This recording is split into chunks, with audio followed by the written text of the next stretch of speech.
Hey everybody, it's Arden 13. This time I'm not cutting my head off, but I am here to give you an update for May on my writing challenge. Now, unfortunately, May, I guess, was a more productive month for me in other ways than I thought. Obviously, that isn't reflected on the channel, but hopefully we can turn that around here in the coming months. That also kind of reflected on my writing challenge, and I'm not entirely sure why. I guess May just kind of got away from me. Not a whole lot was really written, unfortunately. However, the stuff that was written, I think, is incredibly strong and builds on what I alluded to last month. So the big thing that I wrote about this month started with the country of Amysthine. I'll probably try to put some visual aids up here. There's a map that exists somewhere in the ether. The country of Amysthine is one of the large political superpowers in the world. It is primarily a country of half-elves, or half-elven folk, but it is also on the continent of Mulrook, so it has access or connection with Goliaths and giant folk, as well as some other interesting individuals and characters that come in from the west and as well as the southeast. So, Amysthine itself, as a country, this is the longest article that I have written in World Anvil in quite some time. Basically what I go into is talking about the country itself, and I get to go actually into the history of it. The country itself, the territory itself, was utilized more as a war ground, a battleground, during the Titan Wars in the First and Second eras. But there towards in the midst of the Third era, something like that, it was actually named Amysthine by the first High King of Amysthine. And he named it Amysthine based on the amethyst color of the Lordstone, which he kind of took as the crowning jewel of the country itself. Now, to really talk about Amysthine, I'd have to talk about the Lordstone, and I have to talk about, like, all of that ridiculousness, and that more or less is what feeds into all of the sub-articles that kind of bled out of this. I'm not entirely sure how exactly to go about it, but I'm going to try my best to concisely depict Amysthine. The capital city of Amysthine currently is the city of Sasau. It is more centrally located in the map. It is also the seat of the Amethyst Palace. All things Amethyst, all things Amysthine happens in Sasau. It is also the home of the Lordstone. Now, what is the Lordstone? The Lordstone, which will be getting its own article here in a little bit, the Lordstone is a primordial crystalline stone that protrudes from the ground. It is the size of a mountain, veritably a smallish mountain, but it protrudes from the ground. Its roots go deep into the ground. No one really knows how deep they go. All they know is that the High King, the chosen of the Lordstone, he who sits the Lordstone, is imbued with great psychic abilities because of their connection to the Lordstone. In all of its history, and especially now, it runs by a 3-estate system. You have the first estate, which is the emperor, the High King.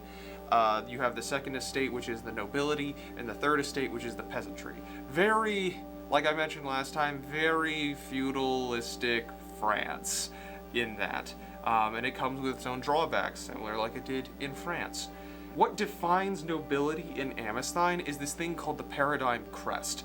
Now, one thing that really drove or called all banners to the High King when the High King first took power from the colored kings of the past of Amysthine was this thing called the Paradigm Crest. The Paradigm Crest was bestowed upon the High King by the Lordstone, and it was a symbol of their power, similar to the White Tree of Gondor, or a Targaryen having a dragon as a great symbol, or the Blackfire Sword as a symbol of their nobility, as a symbol of their right to rule. That is more or less what the Paradigm Crest is. However, the Paradigm Crest, though it is held by the High King is able to take pieces of the Paradigm Crest and disperse it amongst the nobility.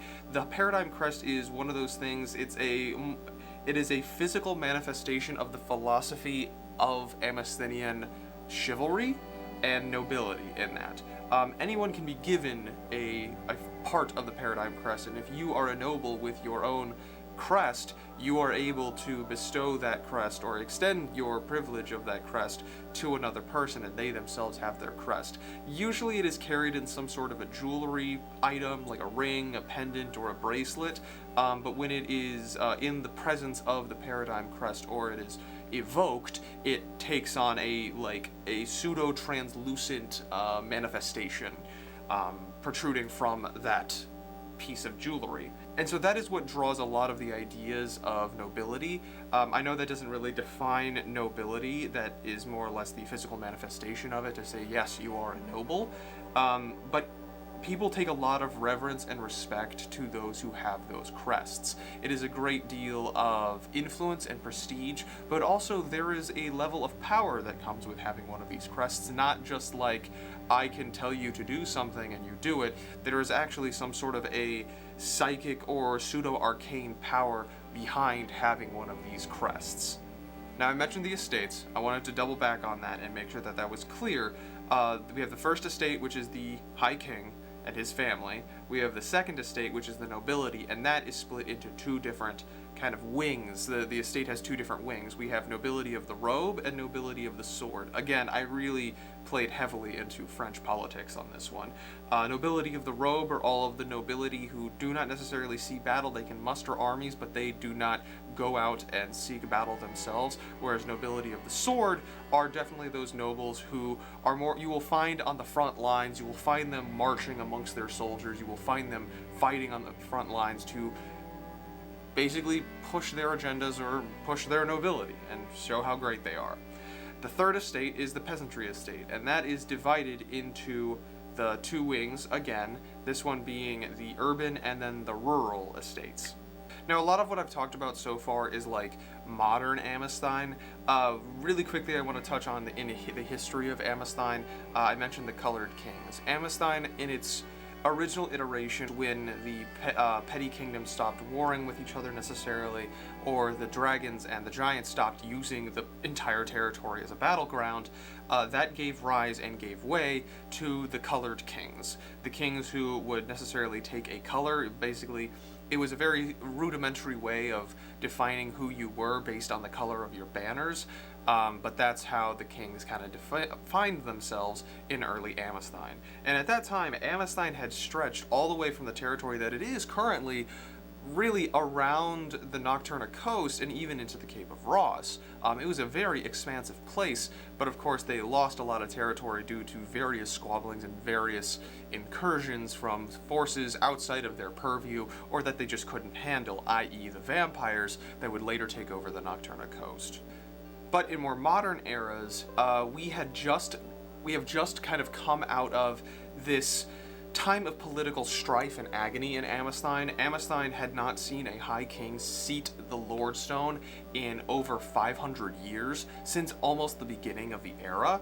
And so that gave rise to these three political factions. There was this revolution, this revolt called the Quiet Revolt, which removed the High King and his family from the Lordstone, from Sasau, and many of them had to flee if they weren't murdered or executed in grand fashion. That gave rise to these three political factions, them being the Blue Rose Union, the Grey Garnet Confederacy, and the Crimson Tower Dominion.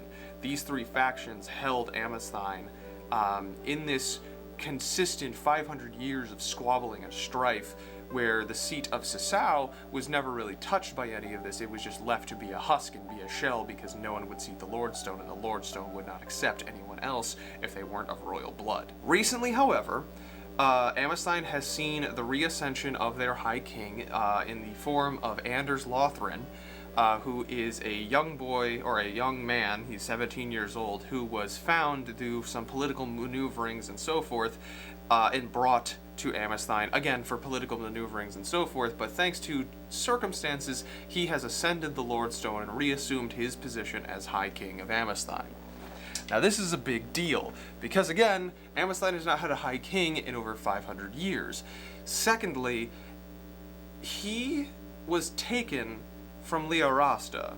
He had grown up his entire life in Liarasta, and so he's kind of got this edge to him because he's from like the largest trade center in the east, but also kind of growing up on the streets, he had relatively okay, good home life, but he was also raised as a shrewd businessman and surrounded by pirates and dealing with that all the time. So he kind of has this very odd sense about him. A lot of people don't necessarily trust him, especially members of the Blue Rose Union, but he has already kind of been, he has been accepted by the Lordstone, he has been chosen by the Lordstone, so by Amysthinian doctrine, there's very little that anyone can really do to dispute him, unless they want to revolt again and plunge the country into another 500 or so years of strife and political uncertainty. Anders is also one of the articles that I managed to get a good headway on, and I'll talk about him in a second, because he is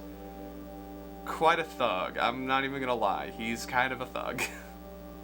The only other thing that I do want to mention that I don't have written here, but I know they exist and I guess I just haven't found a spot to, you know, seed them in, is there is a group, an individual, I wouldn't necessarily call them assets, but they are a part of Amysthine. You can only find them in Amysthine. They are subservient to the High King. They stood guard in Sasau for hundreds of years, even after the High King was unseated. They are the Silvered Sentinels. They are these 8-foot tall Goliaths of human beings. They are humans, or they're at least humanoids. For what anyone can tell, none of them are Goliaths, but they are these humanoids, probably half-elves, who through some twisted dark ritual, they were transformed from the average 5'10" half-elf into these 8-foot tall, hulking, just sentinels, just Adonises of creatures, that are the guardians, that are the vanguard and the royal guard of the High King. So Anders, the shrewd businessman, has an army, a veritable army of these 8-foot tall Adonises, clad in silver armor that they never remove because they don't have to. They can stand guard for hundreds of years without eating, sleeping, or drinking. They're fine. They're great. I told you I was reading more Hammer lore. I don't know what you expected. The other article that I was able to put a lot of work into is the article on Anders Lothrain. Anders Lothrain is the High King of Amysthine. He is the Carrion Lord of Sasau. He is a guy. He is a young 17-year-old boy who was taken from his home and said he was a king now, and sat on the throne, and everyone just kind of bowed and said, okay, yeah, we agree with this, we accept this, and now he has to deal with that. So there's obviously that kind of strange feeling where he doesn't necessarily know what he's doing, but he understands business. I would argue I didn't get to finish Anders' article to the point of like Amysthine's article being as lengthy. However, I did manage to make some headway. In his history, he grew up in Leorasta. His parents were aspiring business people, merchants, but once he was born, they kind of had to kick their, light a fire under their asses to get things going because now they had a kid. He was trained basics, but just by observing his parents on the basic principles of mercantilism and especially the Leorastan trade etiquette. It wasn't until his father was ill at one point due to contracting a disease from Ampari that he was on a trip to, that he felt that he had to light a fire under his own ass to really come into his own and become a functioning member of his family.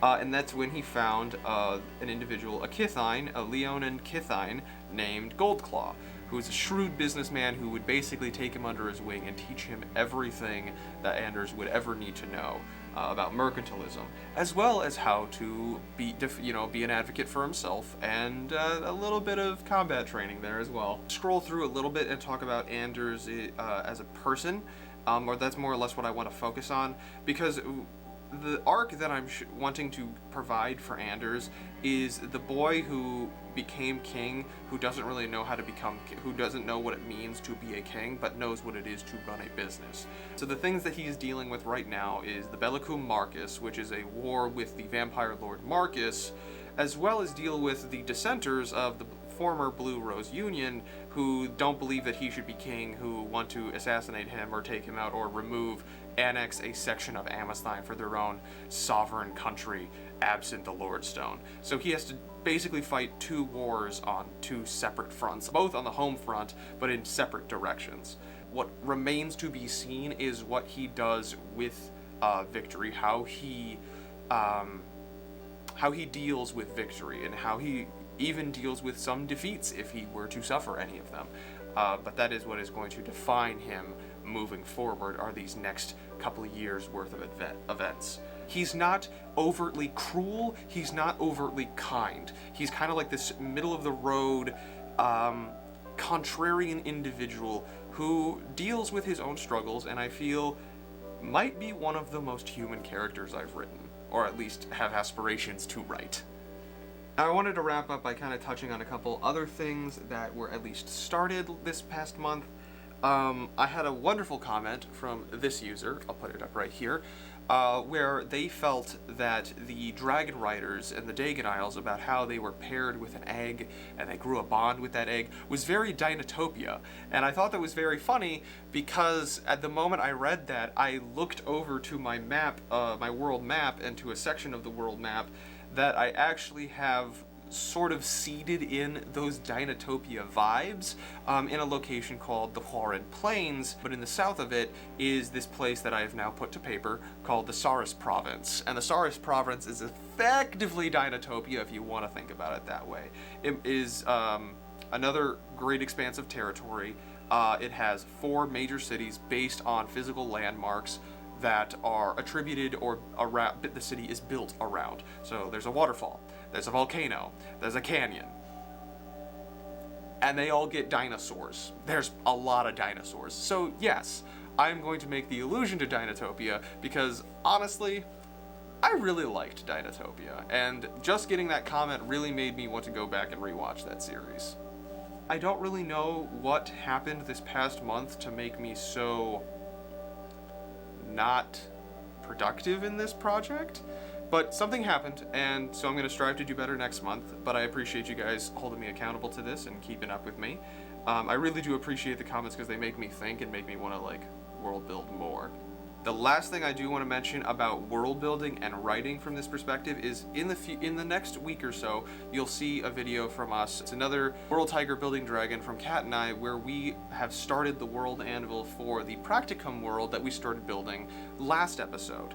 That is super fun and super interesting. I think Kat and I are going to be dedicating a lot more time to that, probably definitely in the next few months. But I will also leave a link to that world anvil down below.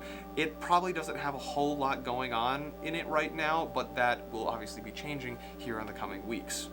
In any case, everyone, that is what I have for this writing update for the month of May. Thank you so much for joining me. I hope you had a wonderful time listening, and I hope you have an interest to go check it out and check out the rest of our content that we have all about world building here in this channel. We've got a lot more coming up, and I'm really looking forward to it.